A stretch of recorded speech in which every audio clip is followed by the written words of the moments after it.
আসসালামু আলাইকুম। আশা করি প্রত্যেকে ভালো আছো। আজকে আমি এইচএসসি হায়ার ম্যাথ ফার্স্ট পেপারের অন্তরীকরণ অধ্যায় থেকে আসা কুমিল্লা বোর্ড 2017 সালে যে সৃজনশীল প্রশ্নটা এসেছিল এইটার সমাধান করে দেব। আমি তোমাদের সাথে আছি মোহাম্মদ নাজিয়াত হাসান। আমার চ্যানেলে যারা নতুন আসো আমার চ্যানেলকে সাবস্ক্রাইব করে পাশে থাকবে, তাহলে এই প্রশ্নটা সমাধান করে দেওয়া যাক। দেখো এই প্রশ্ন হচ্ছে y সমান সমান কিছু দেয়া আছে এবং f অফ x একটা ফাংশন দেয়া আছে। ক নাম্বার প্রশ্নে বলছে limit x tends to 0 1 minus cos 2x divided x এর মান কত, আমাদের এইটা বের করতে বলছে। সো ক নাম্বার প্রশ্নে যেটা দেয়া আছে এইটা লিখেছি, আমাদের এইটার হচ্ছে এই লিমিটের মান বের করতে হবে। তুমি যদি x এর পরিবর্তে যদি 0 ডিরেক্টলি এখানে বসে দাও, উপরেও 0 ডিভাইডেড 0 একটা অসংজ্ঞায়িত মান আসবে যা গ্রহণযোগ্য মান হবে না। সো এই প্রশ্ন সমাধানের ক্ষেত্রে আমাদের যে কাজটি করতে হবে, এখানে একটা আমাদের 1 মাইনাস cos 2x এর একটা ত্রিকোণমিতিক ফর্মুলা ফেলা লাগবে। আমরা জানি হচ্ছে 1 মাইনাস cos 2a, এইটা সমান সমান আমরা লিখতে পারবো হচ্ছে 2 sin স্কয়ার, অ্যাঙ্গেল যেটা থাকে সেটা অর্ধেক হয়, এখানে 2a আছে, এই ফর্মুলা হবে হচ্ছে a। তাহলে দেখো আমরা এই ফর্মুলা ইউজ করব। দেখো তাহলে যেটা আছে সেটা লিখে দেখো লিমিট x টেন্ডস টু হচ্ছে 0 1 মাইনাস cos 2x এর সাথে কম্পেয়ার করতে পারো, তাহলে ফর্মুলা হবে 2 sin স্কয়ার a, আর এখানে যেহেতু x আছে তাহলে হবে যে 2 sin স্কয়ার x, অ্যাঙ্গেল যেটা আছে অর্ধেক হয়ে যাবে আর নিচে x আছে থাকে। এবার দেখো 2 একটা কনস্ট্যান্ট মান আমরা লিমিটের বাইরে নিয়ে আসতে পারি।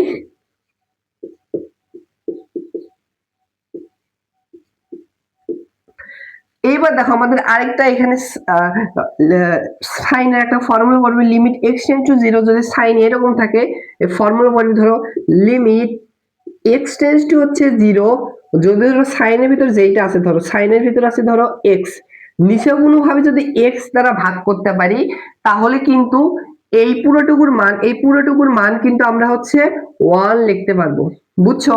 তাহলে এইখানে দেখো কি আছে, এইখানে আছে হচ্ছে sin স্কয়ার x, আর দেখো আর x x এইটা আছে না, এটাকে আমরা হচ্ছে 1 ডিভাইডেড x আকারে লিখলাম। আর এইখানে দেখো x স্কয়ার থাকে, আমরা 2 কে বাইরে নিয়ে আসি, এই নিচে x এ আছে 1 ডিভাইডেড x আকারে লিখেছি। এইখানে কি আছে sin স্কয়ার x।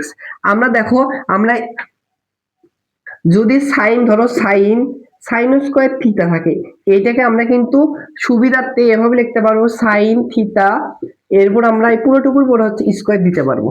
আমরা এই ফর্মুলা ফেলবার জন্য আমরা এই সাইন স্কয়ার এক্স এ আছে সাইন এক্স লিখলাম, এই ফর্মুলা ফেলবার জন্য কি লাগবে, এইখানে যেইটা আছে সেইটা দ্বারা কিন্তু নিচে ভাগ করতে হবে, আর যে হোল স্কয়ার মানে স্কয়ারটা ছিল পুরোটুকুর উপরে স্কয়ার দিলাম। এবার একটা জিনিস খেয়াল করো, এইখানে যা সাইন স্কয়ার এক্স ছিল এইখানে আমরা দেখো উপরে সাইন স্কয়ার এক্স আছে, বাট নিচে এক্সটা কিছু লেগেছে, দেখো এক্স এক্স দ্বারা কিন্তু ভাগ করছে। অনেক সময় সমতা করার জন্য কি করবে জানো, এক্স দ্বারা ভাগ করছে এক্স দ্বারা গুণ করবে, কিন্তু এটা ভুল না। এক্স এর উপরে কিন্তু স্কয়ার আছে, তাহলে স্কয়ার কিন্তু আমরা এক্সট্রা লিখছি, ভালোভাবে বোঝো এক্স এর উপর স্কয়ার মানে এক্স স্কয়ার দ্বারা ভাগ করছি, অনেক সময় জাস্ট এক্স লিখবে, যেহেতু সমতা করার জন্য এক্স স্কয়ার দ্বারা আমাদের গুণ করতে হবে। তাহলে দেখো তাহলে এইখানে কি কি থাকে দেখো, তাহলে লিমিট x টেন্ডস টু 0 আর এইটুকুর মান কিন্তু আসবে হচ্ছে তাহলে 1। তাহলে অবশ্যই কি কি থাকে দেখো, এই 2 থাকে আর এখানে থাকবে হচ্ছে 1 ডিভাইডেড x দ্বারা x স্কয়ারকে x দ্বারা ভাগ করলে হয় x, আর লিমিটের পরিবর্তে যদি হচ্ছে তুমি 0 x এর পরিবর্তে 0 বসে দাও তাহলে একটা সংজ্ঞায়িত মান আসবে, তাহলে অবশ্যই আসছে হচ্ছে 0। সো এই প্রশ্নের অ্যানসারটাই হচ্ছে 0। আশা করি বুঝতে পেরেছো। এবার খ নাম্বার প্রশ্নটি সমাধান করে দেওয়া যাক। দেখো খ নাম্বার প্রশ্নে বলছে y এর গরিষ্ঠ মান বের করো। সো y সমান সমান যেটা দেয়া আছে সেইটা লিখে রাখো। y সমান সমান দেয়া আছে হচ্ছে 4x 6 minus x whole square, তাই তো।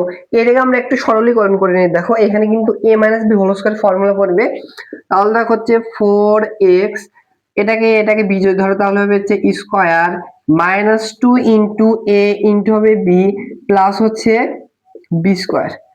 তাহলে দেখো এখানে কি হয় 4x, এখানে হবে 6 এর পর স্কয়ার মানে হচ্ছে 36, মাইনাস এখানে হবে হচ্ছে 12x প্লাস হচ্ছে এক্স এর স্কোয়ার, তাই তো। 4x এর পুরোটুকু যদি গুণ করি তাহলে দেখো 36 এর সাথে যদি 4 দ্বারা গুণ করো তাহলে কত হয় দেখো তো। তাহলে হবে 72, 72 দোকান হচ্ছে 144, তাহলে হবে হচ্ছে 144 এক্স, 144 এক্স আর মাইনাস 12x এর সাথে যদি 4 গুণ করো তাহলে হচ্ছে 48x, x স্কয়ারের সাথে 4x গুণ করলে হবে 4x কিউব। অবশেষে এটা সরলীকরণ করে এইটা পাইলাম। এখন আমরা মিশে কিন্তু এটা লিখতে পারি।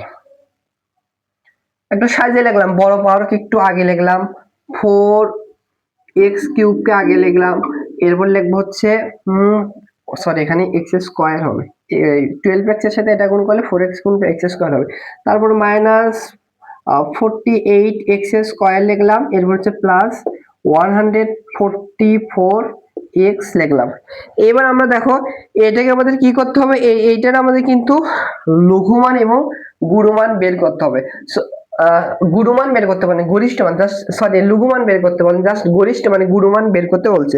তো যাই হোক, লঘুমান গুণমান বা চরম মান যেটাই মান বের করো না কেন, যে ফাংশন দেওয়া থাকে সেটাকে পরপর দুইবার অন্তরীকরণ করতে হয়। এখানে দেখো এক্স চলক রয়েছে যেহেতু, সেহেতু লিখবা হচ্ছে এক্স এর সাপেক্ষে অন্তরীকরণ করে পাই। এক্স এর সাপেক্ষে একটু তোমরা বাংলাতে লিখবা অন্তরীকরণ করে পাই।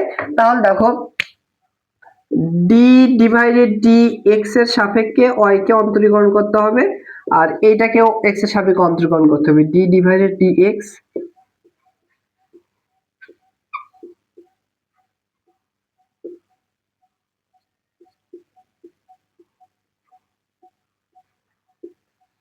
এবার দেখো এক্স এর সাপেক্ষে ওয়াই কে যদি অন্তরীকরণ করা হয় তাহলে এভাবে লেখা যায় হচ্ছে ডিওয়াই ডিভাইডেড ডিএক্স লিখতে পারো, বা ওয়াই অন এরা লিখলে সুবিধা হয় আমি মনে করি। তাহলে দেখো 4x কিউব কে x এর সাপেক্ষে অন্তরীকরণ করলে কি হয় দেখো, 4 একটা কনস্ট্যান্ট মান সামনে রেখে দিলাম, x কিউব কে x এর সাপেক্ষে অন্তরীকরণ করার নিয়ম হচ্ছে পাওয়ারটা সামনে আসবে, পাওয়ার থেকে 1 মাইনাস হবে, পাওয়ার আছে 3 সামনে চলে আসবে, আর এই পাওয়ার থেকে 1 মাইনাস হবে, 3 থেকে 1 মাইনাস গেলে হবে পাওয়ার 2 হবে। এরপরে মাইনাস 14 হচ্ছে 48 হচ্ছে কনস্ট্যান্ট রেখে দিলাম সামনে, এক্স এর স্কয়ার কে এক্স এর সাপেক্ষে অন্তরীকরণ করলে এক্স হয় আশা করি জানো, সরি 2x হবে, পাওয়ার সামনে চলে আসবে, পাওয়ার থেকে 1 মাইনাস হবে। আর এইখানেও দেখো হচ্ছে 144 কিন্তু কনস্ট্যান্ট সামনে রেখে দিলাম, এক্স এর সাপেক্ষে এক্স এ অন্তরীকরণ করলে হবে 1। তাহলে অবশেষে আমরা y1 এর মান কি পেলাম, এখানে হবে হচ্ছে 12 এক্স স্কয়ার মাইনাস এখানে কত হবে 48 দোকানে কত 56, 96x প্লাস হচ্ছে 144, এটা x এর সাপেক্ষে একবার অন্তরীকরণ করে আমরা এইটা পাইলাম। সো কি বলছে, চরম মান বা লঘিষ্ঠ মান বা গরিষ্ঠ মান যেটা বের করো না কেন x এর সাপেক্ষে পরপর দুইবার অন্তরীকরণ করতে হয়। আবার লেখবা হচ্ছে পুনরায় x এর সাপেক্ষে এইটাকে অন্তরীকরণ করে পাই। অন্তরীকরণ করে দেখো আমি একবারই করব, y1 কে যখন x এর সাপেক্ষে অন্তরীকরণ করবা তখন কিন্তু হবে হচ্ছে y2 হয়ে যায়। আর এখানে দেখো সেম নিয়ম অন্তরীকরণ, সেম নিয়ম দেখো 12 কে যদি হচ্ছে 12 একটা কনস্ট্যান্ট মান সামনে রেখে দিলাম, আর x স্কয়ার কে x এর সাপেক্ষে অন্তরীকরণ করলে হবে 2x মাইনাস 96 একটা কনস্ট্যান্ট মান সামনে রেখে দিলাম, x কে x এর সাপেক্ষে অন্তরীকরণ করলে হবে 1 প্লাস 144 একটা কনস্ট্যান্ট মান, x এর সাপেক্ষে কনস্ট্যান্ট মানকে যদি তুমি হচ্ছে অন্তরীকরণ করো সেটা হবে কিন্তু কি 0। তো অতএব আমরা y2 এর মান কি পেলাম, এখানে আসবে হচ্ছে 24x মাইনাস 96। এবার লিখবা হচ্ছে লঘুমান বা গুরুমানের শর্ত অনুযায়ী লিখবা হচ্ছে চরম মান, চরম মানের শর্ত অনুযায়ী বা লঘুমান বা গুরুমান যেটা লিখতে পারো, চরম মানের শর্ত মতে আমরা লিখতে পারবো যে মূল ফাংশনকে একবার x এর সাপেক্ষে যে অন্তরীকরণ করছে সেটা সমান সমান 0, দ্যাট মিন্স হচ্ছে এই y1 সমান সমান 0। ধরে দেখো এইটা কিন্তু দ্বিঘাতী সমীকরণ, সমাধান করলে দুইটা মান আসবে, এই দুইটা মানকে হচ্ছে আসবে। আর y2 তে বসে দেখব যদি নেগেটিভ মান আসে সেইটার জন্য হচ্ছে গরিষ্ঠ মান বা গুরু মান বা সর্বোচ্চ মান পাওয়া যাবে।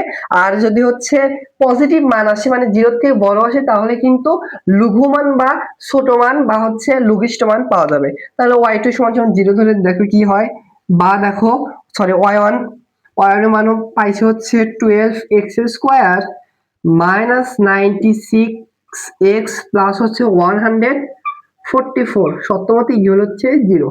এইটাকে তোমরা হচ্ছে ডিরেক্টলি ক্যালকুলেটর দিও মিডল টার্ম করতে পারো বা হাতে হাত মানে তুমি করে এখানে দেখাতে পারো। সো আমি করে দেখাবো। দেখো এইটাকে দেখো 12 দ্বারা হচ্ছে ভাগ যায় তাহলে হবে x স্কয়ার মাইনাস এখানে হবে 12 দ্বারা ভাগ করলে কত হবে 8 হবে 8x আর এটাকে 12 দ্বারা ভাগ করলে হবে হচ্ছে 12 হবে ইকুয়াল হচ্ছে 0। সো এটাকে মিডল টার্ম আমরা এভাবে লিখতে পারি। দেখো x স্কয়ার এখানে আছে -8x আমরা লিখতে পারবো হচ্ছে -6x 2x।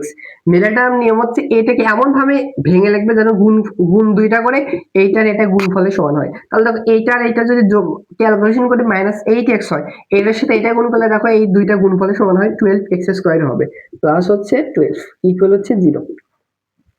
বা দেখো এখান থেকে x কমন যায় তাহলে এখানে থেকে হচ্ছে x - 6 এখানে -2 কমন যায় তাহলে এখানে হবে হচ্ছে x - 6 ইকুয়াল হচ্ছে 0। যখন এই দুইটা মিলবে তখন দেখবে তোমার উৎপাদক হয়েছে তাছাড়া কিন্তু তোমার উৎপাদক হয়নি। এখান থেকে x - 6 টা কমন যায় তাহলে x - 6 কমন গেলে এখানে থাকবে হচ্ছে x আর এখানে কিন্তু আছে -2 ইকুয়াল হচ্ছে 0। সো দুইটা গুণ অবস্থায় 0 আছে তুমি এইটা সমান সমান 0 ধরতে পারবে এটা সমান সমান 0 ধরতে পারো। তো এইটা সমান সমান 0 ধরলে একবারই লিখলাম অতএব এটা সমান সমান 0 ধরলে আসবে 6 আর এটা সমান সমান 0 ধরলে আসবে হচ্ছে 2। x এর দুইটা মান আসলো y2 তে বসে দেখব যে মানের জন্য 0 থেকে ছোট মান আসে মানে হচ্ছে নেগেটিভ মান আসে সেইটার জন্য গুরু মান রয়েছে আর যেটার জন্য লঘু মান আর যেটা মানে হচ্ছে যেটা হচ্ছে 0 থেকে ছোট মান আসবে বা নেগেটিভ মান হবে সেটার জন্য কিন্তু গরিষ্ঠ মান আছে। আমরা এটা চেক করব। তাহলে এই পাশেরটুকু মিশে দেয় দেখো এই দুইটা মান শুধু রেখে দেয়। এবার লিখবা হচ্ছে x সমান সমান মানে এই 6 বসে আগে দেখবো 6 y2 তে বসে পাই y2 তে বসাই y2 তে যদি বসে তাহলে দেখো কি হয় 24 ইনটু x x এর পরিবর্তে 6 মাইনাস হচ্ছে 96 এটা ক্যালকুলেশন আমি একটু ক্যালকুলেটর দ্বারা করি দাঁড়াও তাহলে কত হয় দেখি 24 এর সাথে 6 গুণন মাইনাস হচ্ছে 96 তাহলে আসতেছে হচ্ছে 48 প্লাস 48 দ্যাট মিন্স এইটা কিন্তু হচ্ছে 0 থেকে একটা বড় মান। সো এই মানের জন্য হচ্ছে x সমান সমান 6 এ এই x সমান সমান 6 এইটার জন্য যেহেতু 0 থেকে বড় আছে এইটার জন্য কিন্তু লঘু মান বা লঘিষ্ঠ মান বিদ্যমান বা সর্বনিম্ন মান বিদ্যমান। এখন অটোমেটিক্যালি আরেকটা মান দিয়ে অবশ্যই মিলা যাবে তা চেক করে দেখা যাবে। এবার হচ্ছে x সমান সমান 2y2 তে বসায় y2 তে বসায় তাহলে দেখবো অবশ্যই নেগেটিভ মান আসবে যেহেতু প্রশ্নে উল্লেখ করেই দিয়েছে y2 তে বসায় তাহলে দেখো কি হয় 24 ইন্টু x এর পরিবর্তে হতো 2 এরপর হচ্ছে -96 এইটা এবার ক্যালকুলেশন করি তাহলে দেখো এখানে কত হয় দেখো এখানে হবে হচ্ছে 48 মাইনাস হচ্ছে 96 এটা থেকে এটা মাইনাস করলে কিন্তু -48 হবে -48 এইটা কিন্তু 0 থেকে একটা কি মান ছোট মান নেগেটিভ মান তাহলে অবশ্যই x সমান সমান 2 হলে এইটার জন্য গরিষ্ঠ মান বা গুরু মান বিদ্যমান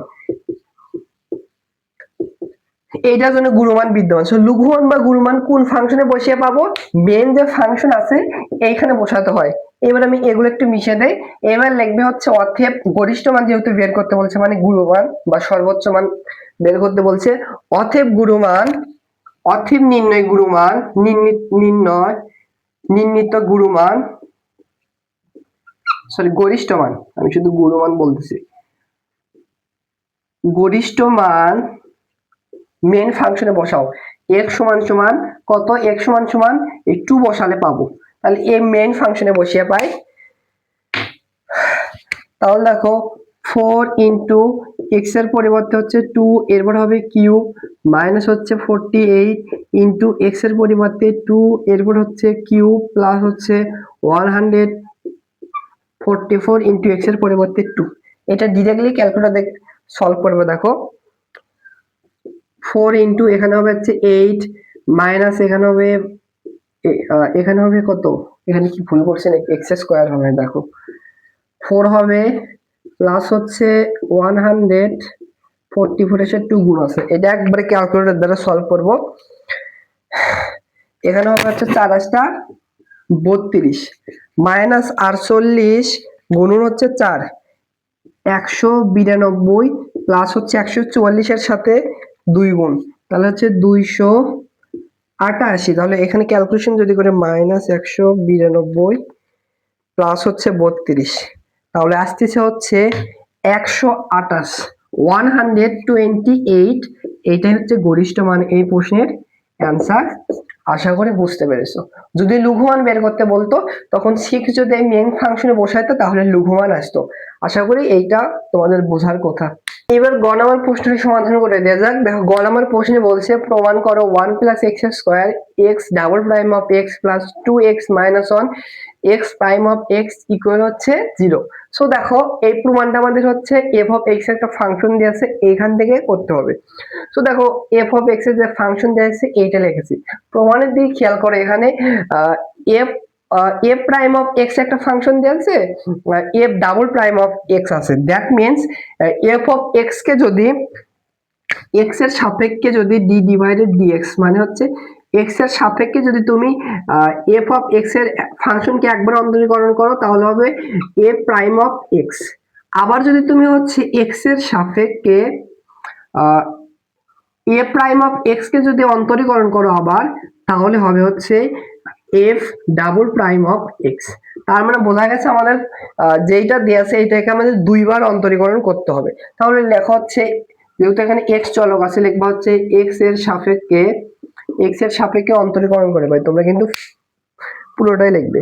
তাহলে দেখো এক্স এর সাপেক্ষে এক্স প্রাইম অফ কে একবার অন্তরীকরণ করলে হবে হচ্ছে, সরি, এফ অফ এক্স কে এক্স এর সাপেক্ষে অন্তরীকরণ করলে হবে একবার এ প্রাইম অফ এক্স। আর এখানে দেখো E to the power tan x কে আমাদের x এর সাপেক্ষে অন্তরীকরণ করতে হবে। দেখো আমরা জানি হচ্ছে d ডিভাইডেড dx মানে x এর সাপেক্ষে যদি ই টু দি পাওয়ার x কে অন্তরীকরণ করা হয় তাহলে কিন্তু ই টু দি পাওয়ার হচ্ছে x ই হয়, তাই তো।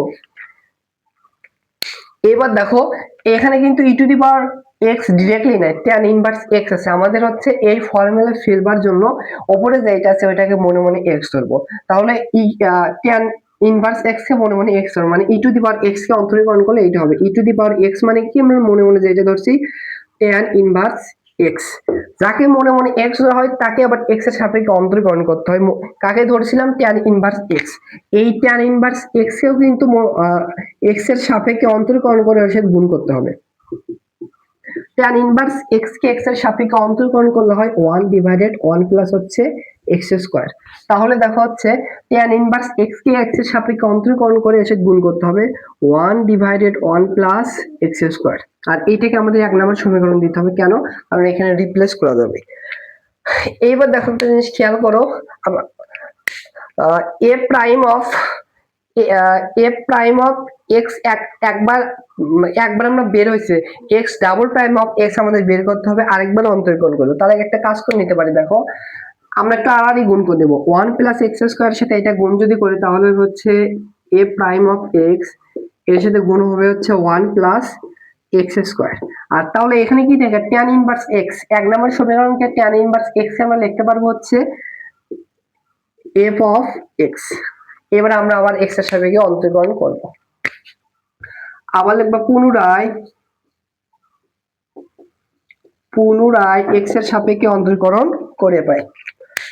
তাহলে দেখো এখানে দুইটা ফাংশন গুণ অবস্থায় আছে, দুইটা ফাংশনে গুণ অবস্থায় যদি থাকে সেটাকে অন্তরীকরণের নিয়ম হচ্ছে, ধরো ইউ আর একটা ভি আছে, সেটাকে অন্তরীকরণের নিয়ম হচ্ছে প্রথম ইউ কে স্থির রাখবা, ভি কে এক্স এর সাপেক্ষে অন্তরীকরণ করবে, এরপরে প্লাস ভি কে স্থির রেখে দেবো, এই ইউ কে যাকে প্রথমে স্থির রেখেছিলাম সেটাকে এক্স এর সাপেক্ষে অন্তরীকরণ করব।